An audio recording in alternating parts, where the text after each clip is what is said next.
కేవలం ఒక పరమశివుడు వచ్చేటటువంటి వాహనం ఒక్కటే కాదు, అసలు నందీశ్వరుని యొక్క అనుమతి లేకుండా శివాలయంలో శివదర్శనం చేశారనుకోండి, దాన్ని శంకరుడు అంగీకరించాడు.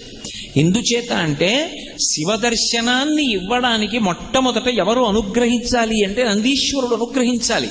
ఎక్కడి నుంచి వచ్చింది నందికా శక్తి శివపరివారంలో అంటే, శిలాదుడు అని ఒక మహర్షి, ఆయన మహానుభావుడు.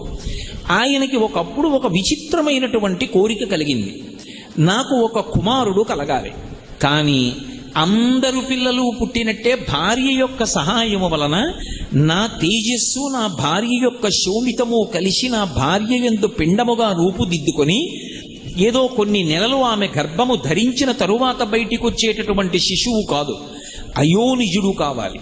స్త్రీ గర్భము నుండి బయటికి రానివాడయ్యి ఉండాలి, అయోనిజుడు కావాలి. రెండు, ఆ పిల్ల